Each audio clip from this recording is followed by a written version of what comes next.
I've had a request on my channel from Bally Boo to paint Brimham Rocks.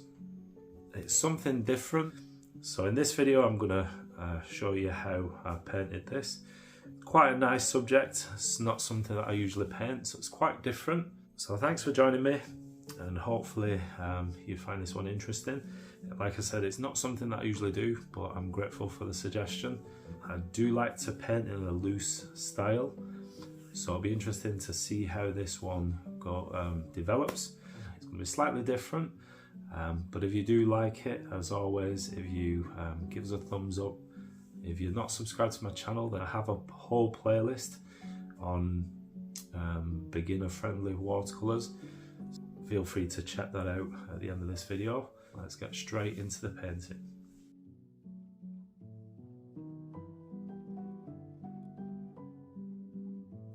The paper I'm using today is Fabriano Artistico Fabriano, whichever one it is.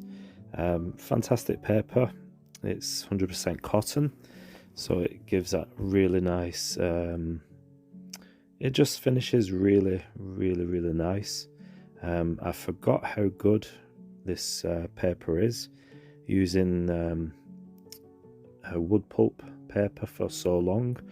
In fact, I ran out of paper. I had to start painting on the back of previous paintings, so it's really nice to get some new paper, and it's quite reasonably priced as well.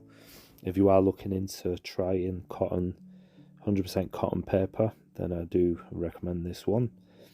I did actually also order some hot press paper, so I'll be interested to try that. It's been quite a while since I've used hot press paper, but I'm going to be using that pretty soon. So this is just a quick outline sketch, keeping everything nice and loose. I'm not, even though I'm going from a reference, I'm using a reference of, you can see my photograph there on the left. I'm not going to copy it exactly. All I want to do is map out pretty much where I'm going to go, but then I'm just going to fill out the rest with artistic license.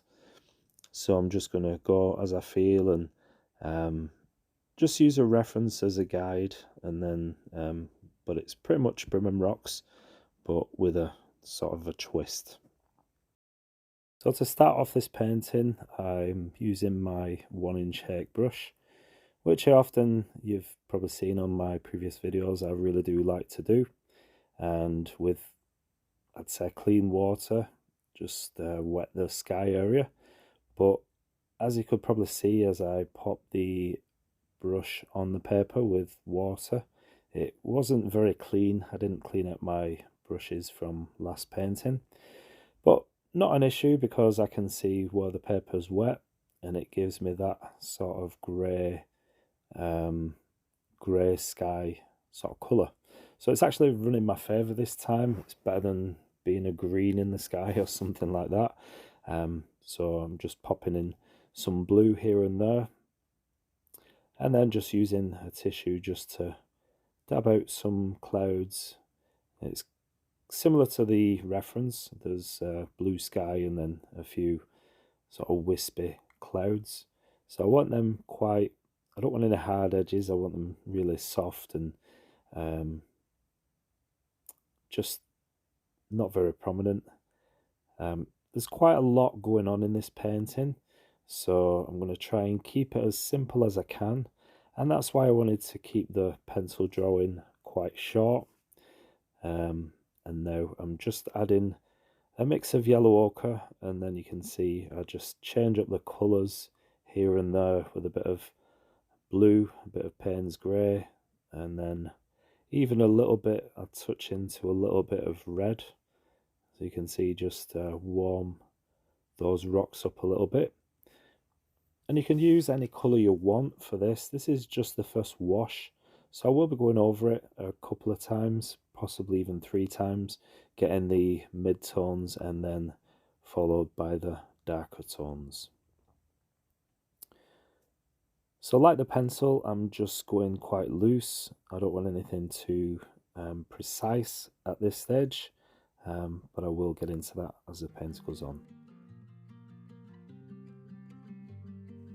I will be showing you as well just some of the paint mixing as I do it, just shortly in the video as well.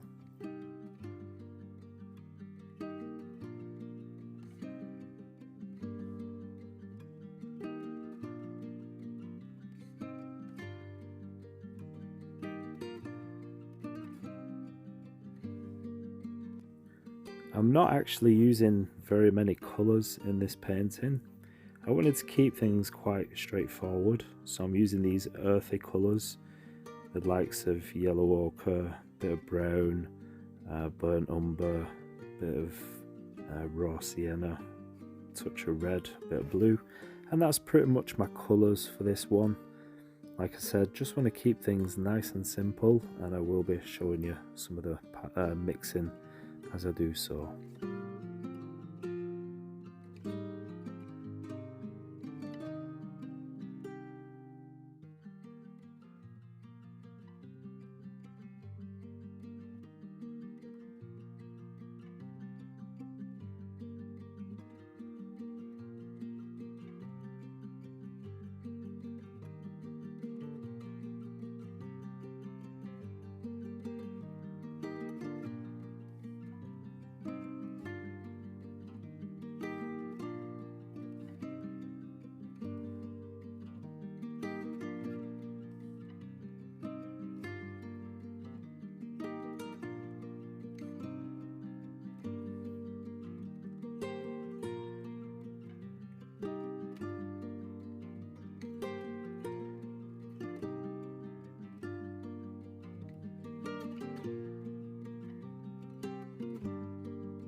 As you can see, I've sped up the video just while I mix these colours. I think it's an important part of the painting process, the palette that an artist may use.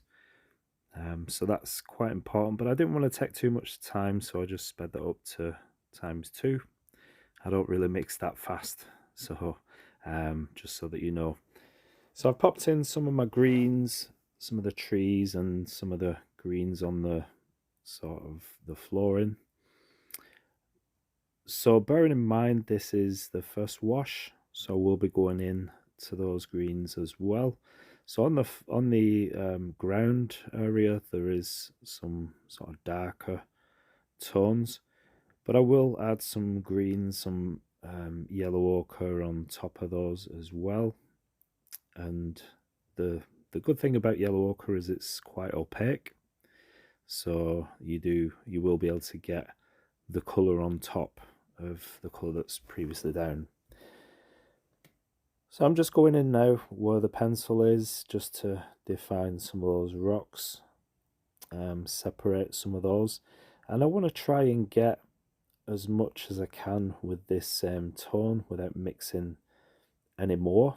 So you want quite a large pool of this mix, just so that you don't run out. It's not an issue if you don't, but it's nice just to get it all in one go.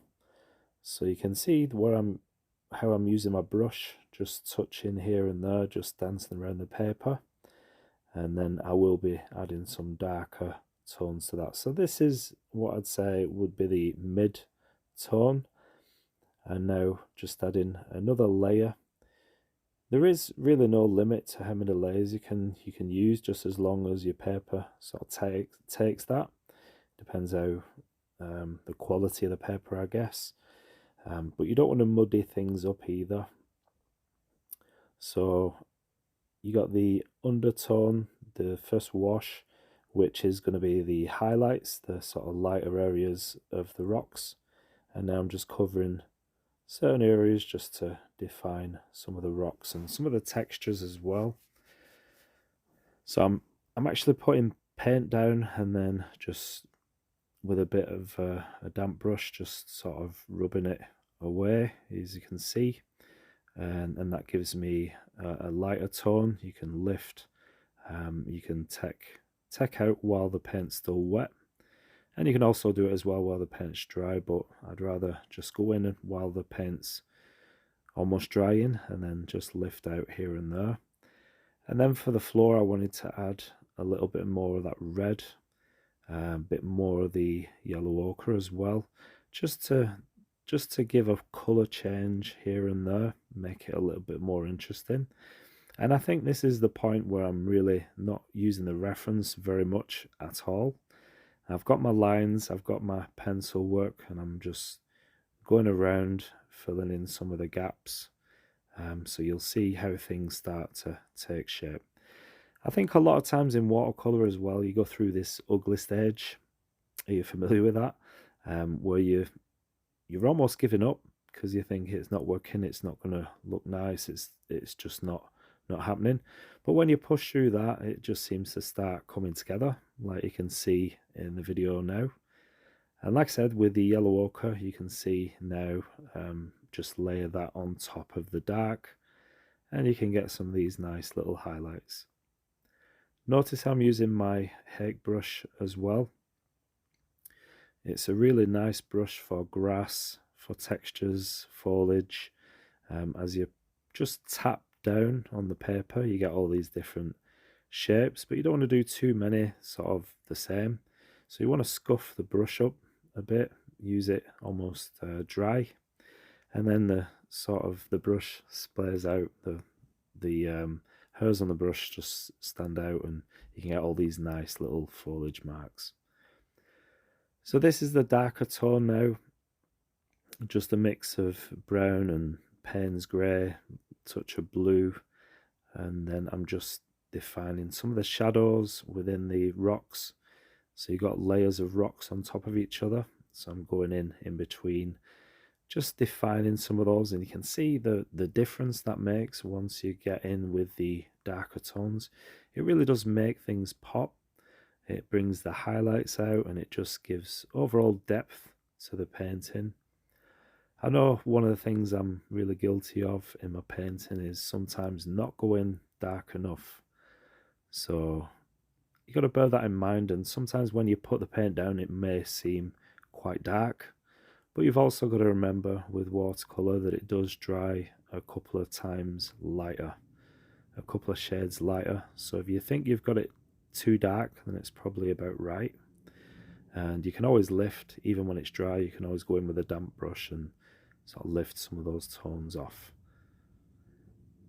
So one of the things I do like to do is with a damp brush just twist my brush on the paint, and it just gives that lift, and as you're turning the brush you're getting the sides of the brush with just damp without pigment on, and it just lifts out more of that paint.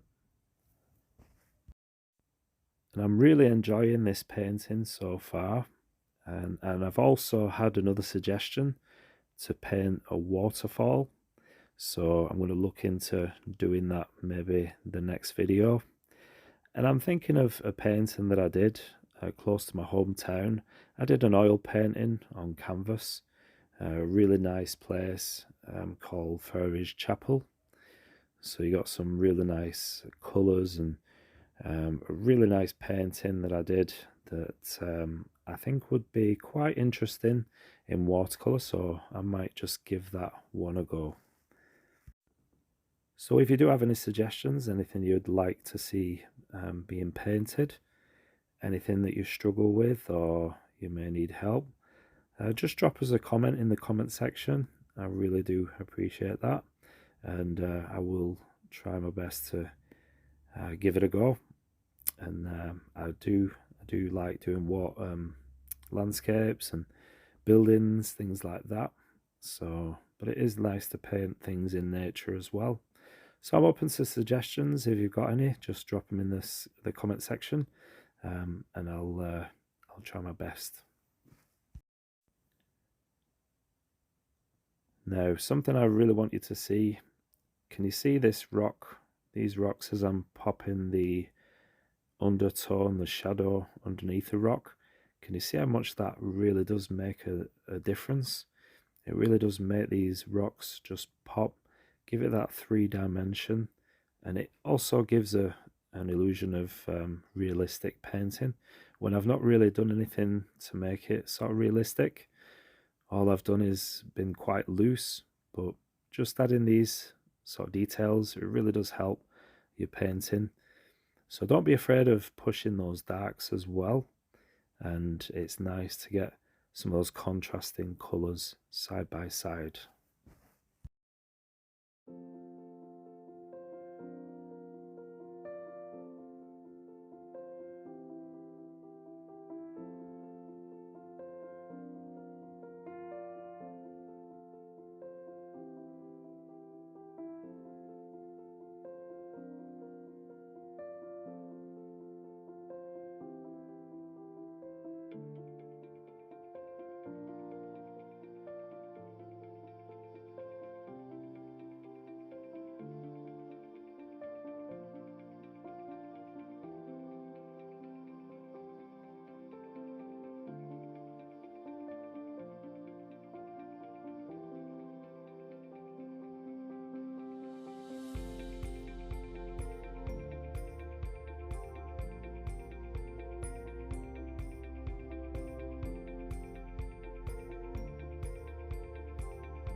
There's not actually that much left of the painting to do.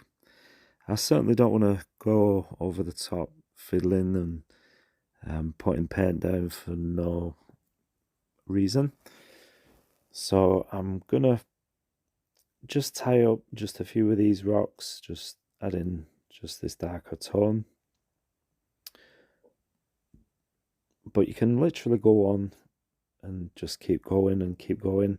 Depends how realistic you want it, how precise you want it. But that's not my purpose in this painting. I do want to keep things nice, free, easy and loose.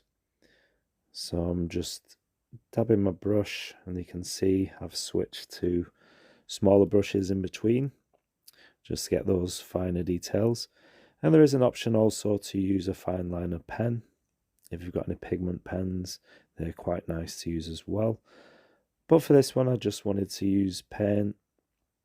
Obviously do my pencil sketch in the beginning, and then just have the painting all pretty much mapped out and then it's just a case of going along and just enjoying yourself, just being free, and just enjoying the process.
Don't forget to give me a thumbs up, and if you do have any comments, leave those in the comment section. I really do appreciate all those comments, all those people who keep coming back and leaving really nice comments on my channel, so I really do appreciate that. And it also helps the algorithm push out my videos, my content to more people. And so just removing the tape now, the masking tape from this painting, you can see the way I'm pulling this away from the actual paint on the paper, and that just avoids any unwanted tears or damage to the painting. So I really do like the way the border gives that nice finished look. Let me know in the comments what you think. I hope you like this one. Hopefully you give this one or something similar a go. And remember, don't be afraid of pushing those darks. Just have fun, play around, and try different techniques. But I hope you like this one. Thanks for watching. Thank you for being here. And don't forget to check out my other videos on this channel. Take care, thanks for watching, and I'll see you again next time.